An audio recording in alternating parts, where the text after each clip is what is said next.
Hello everyone, welcome back to my channel. Thanks so much for being here today. Today's video is going to be my April wrap-up. I read 9 books in the month of April and it was a fantastic reading month. So before we get into that, let's do a joke. Dude, what is an owl's favorite TV show? Doctor Who?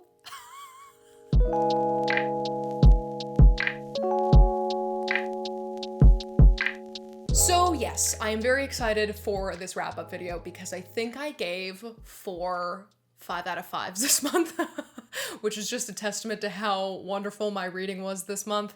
I felt like the writing was so beautiful and so strong in so many of these books, and then did I read some really sad ones. So I'm really excited, but before we get into the books, I wanted to thank the sponsor of this video, which is Likewise. So if you've never heard of Likewise before, it's an app that helps you find things that you'll like based off of other things you already like. So specifically speaking, in the movie and TV category and the book category. And so what you do is you go on their app or on their website, and when you're setting up your account, you choose from a list of genres for each category, right? So you select like the TV show and movie genres that you like, and then for me specifically, I was really interested in seeing the book categories.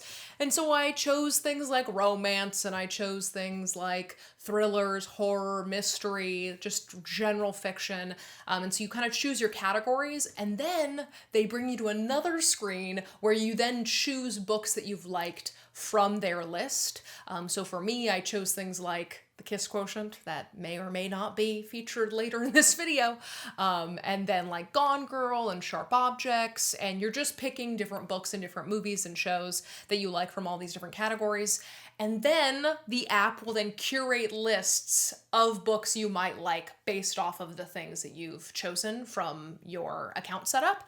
And this was amazing for me because, as you'll see in this video, I only really read 1 romance this month. And that's mainly because I feel like I'm not gravitating towards any romances right now. And so something like an app like Likewise will help you find romances within the sphere of other romances you like. So if Likewise sounds interesting to you, you can use the link in my description to sign up for the app, which, by the way, the app is 100% free. So there's like no sign up costs or anything. It's not like you have to pay to unlock anything. You just download the app, and you can do so through my link in the description. So thank you so much to Likewise for sponsoring this video. And now let's get into this stack of beautiful books. So I'm not gonna go in order. I'm just gonna go in however I piled these on the desk. And the first one in this pile is Everything I Never Told You by Celeste Ng. Oh my God. Speaking of giving out numerous 5 out of 5s, this was the first one I gave this month.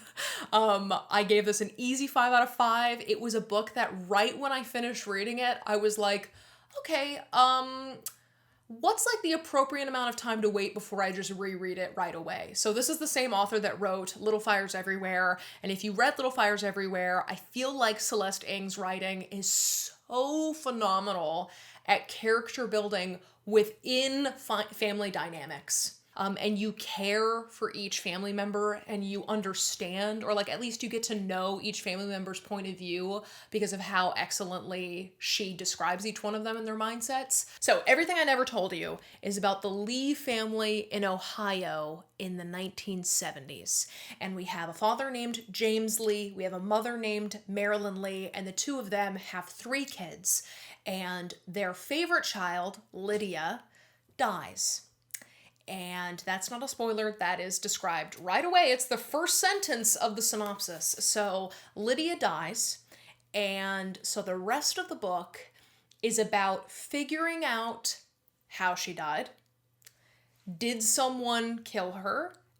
And then how she became the favorite child and what that meant for everyone in the family. Not only the other children in the family, but the parents themselves, how she became the favorite child while she was alive, and then what it does to the parents once she dies. And you're really watching this family erode as they are dealing with the grief of losing Lydia, while you're also going back in time to like be with Lydia while she's still alive. And just like the family dynamics of like what it was like having a favorite child, like and comparing yourself to the favorite child, and just so many things. It's somehow very mysterious, but also reads like a drama fiction. It's incredible. It was devastating. There were so many moments where you like hate almost all of the characters and then you absolutely love the characters. Like, I feel like Celeste Ng did such a good job at making you empathize but also resent them in different moments, and I just thought it was fantastic. The writing was wonderful. It's really short and you don't expect it to hit you as hard as it does by the end. Like, I remember thinking, oh, it's really short. It's just going to be this quick book that I read. And instead, it had me on the edge of my seat, and I was so invested in the characters, and so I thought it was excellent. It was a wonderful way to start my reading in April. All right, next up we have Wide Sargasso Sea, which is a book that I had to read for school. And I gave this a 2 out of 5 because I really could not understand the structure of the novel. So like the story it was telling was super interesting, but the way it's almost kind of, this isn't really going to make sense, but it's almost like circular. And it's kind of spinning you around and you're just like desperately trying to like pick up clues to like the overall plot of the novel. So just the structure of it didn't work very well for me, but I think that the story overall was really interesting. It's a loose fan fiction interpretation of Jane Eyre. In Jane Eyre, there is this wife, and I won't spoil anything, but this wife is a very mysterious character. You don't know her background at all in the story, like in the story of Jane Eyre. You know that she exists, but you don't know how she came to be in Jane Eyre. And so this author decided that they wanted to write the kind of origin story of the wife in Jane Eyre because she does not get like the representation that she deserves in the novel Jane Eyre. So despite the fact that I was really, really interested in what was going to happen with this character, and I actually think that the author did a great job at like setting up the book, and I was really, really interested to see where it was going to go. The structure of it was just a little too dizzying for me. So I understand why so many people love this book, but just me from like a structural standpoint, I was too kind of lost in this kind of cyclone of structure. That was like really poetic the way I just said that. So yeah, it didn't really work for me, but I think it is a valuable text. All right, the next book that I read was The Hole, which I think it was super, super well written, and I was invested in the story. But the book is kind of, at least from my interpretation, it was marketed as like a psychological thriller or a horror, and it was definitely psychological, and I was definitely invested to see what was going to happen with these characters, but it wasn't a horror to me. Like, I was not scared by this book. Even at the end, like, the ending scene is actually pretty fucking cool, but it wasn't like this moment where I was like, oh my god, what's gonna happen, what's gonna happen, what's gonna happen? It was like we were learning the history of a man, and we're starting to learn the ins and out of his life, and there are some creepy things going on, but it wasn't really the horror that I was expecting it to be. But anyway, it's about this man who is a professor at a university, and he's driving with his wife one day, and there is a car accident, and it completely paralyzes him, and his wife dies. And then from there, his mother-in-law becomes his caretaker. But the question is she really taking care of him? I'll let you figure that out for yourself. Yeah, it's not quite as horror or scary as I thought it was going to be, but I still think it was really interesting, and I did like the character development in this one. So that's The Hole. Next up, I read this book called Evelina, which I read for school, and it is a long bitch, to be honest with you, and I gave it a 3 out of 5, I think, because the story was fun, but it like dragged on way too long. This is how I felt about Roxana, and this is how a lot of people feel about Richardson's Pamela, where it goes on. Like, there's a point where it could end, and then the author's just like, no, I'd like to take it a lot further than this. The basic plot is that it's about this woman named Evelina, and her extended family invites her to go with them to London, and so she goes to London, and she's learning how to be, like, a woman in society in the 18th century. and like how to act and how to dance at balls and like how to deal with like romantic relationships. And like it's just this like kind of naive girl who's like never lived in London. So you're just following this girl as she lives in London, and it's about 200 pages too long, but I still thought it was fun. Like it's a fun classic. I just am not going to recommend it because it is so fucking long. So there you go. All right, the next book that I read in April was my reread of the month. Oh my god, and it's the only romance that I read, and I know I already kind of hinted at it at the beginning of this video, but that is The Kiss Quotient. Oh my god. I don't know how, but sometimes romances are even better the second time around because you're picking up on flirtations that you didn't notice before, or you were just like so anxious to figure out where the story was going that you weren't like taking it in. And bitch, I was enjoying every moment of this book. I was reading it during a very stressful time of my work week, and it was like the perfect balm. It soothed me so much. I feel like I've talked about this book so much already in the past, but it is like the sweetest, steamiest, most wholesome, loving romance. It's like a romance that I actually believe in. You know, sometimes like romances are a little too steamy, or they're too like about the buildup, and so you're not like as invested in the actual love portion of it. And in this one, you get a perfect balance of love and steaminess, and it's just wonderful. So 5 out of 5, no questions asked. Love this book so much. Okay. This next book is, I think it might be the longest book that I've read in 2021, I think. It's also like one of the most breathtaking books that I've read in 2021, and maybe of all time, because it literally took my breath away. Like, I mean that seriously. There were moments when I was genuinely gasping in like awe and shock, and that is Pachinko. Dear heaven above, this book is fucking phenomenal. When I said that I was gonna read this or finish this in April, because I started it at the end of March, when I said I was gonna finish this in April, I got so many comments telling me how wonderful this book is. I've gotten so many DMs and so many Goodreads comments telling me how beautiful this book is.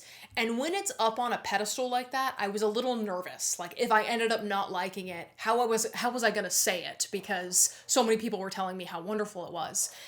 And I can't tell you how right everyone was. Like, I thought this book was so well done.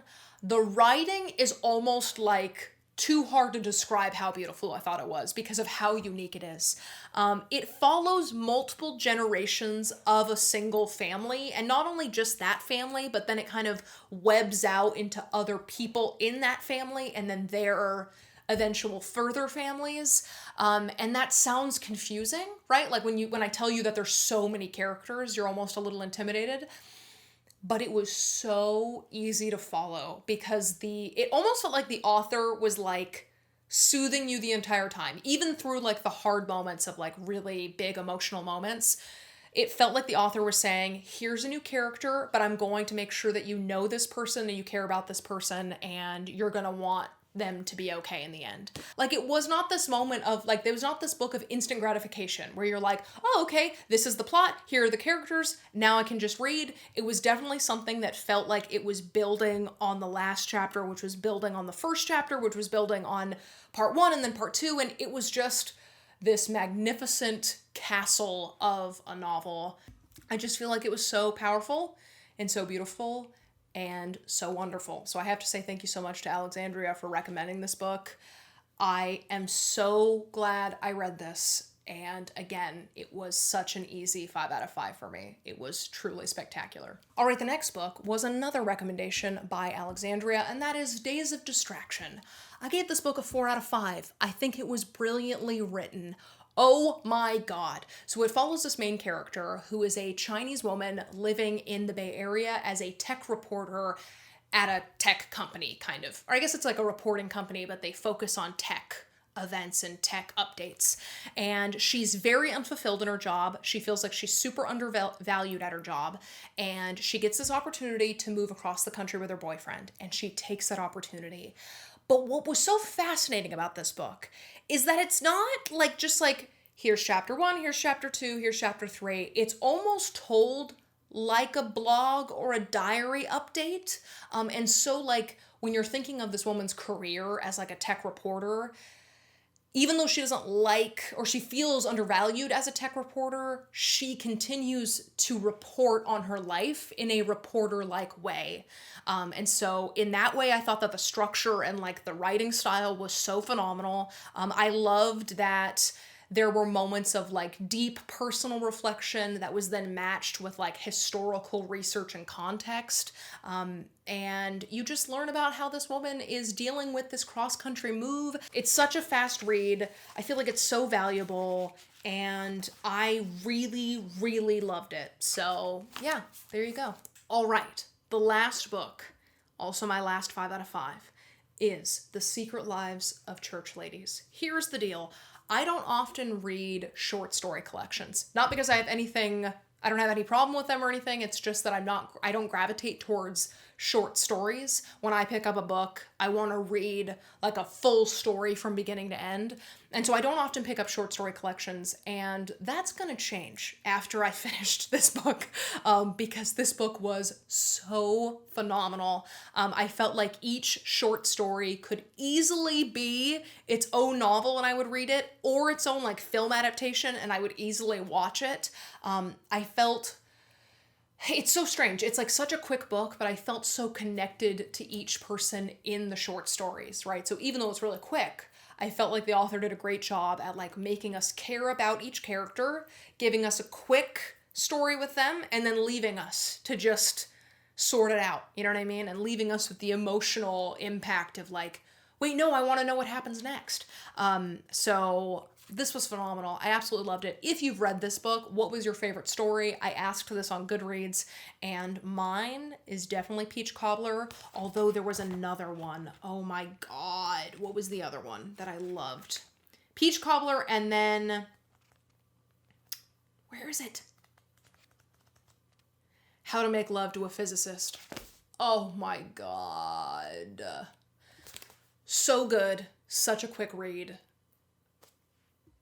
Phenomenal. Anyway, I thought it was fantastic, and whenever I've talked about this online, people have agreed that it is fantastic. So anyway, those are the books that I read in April.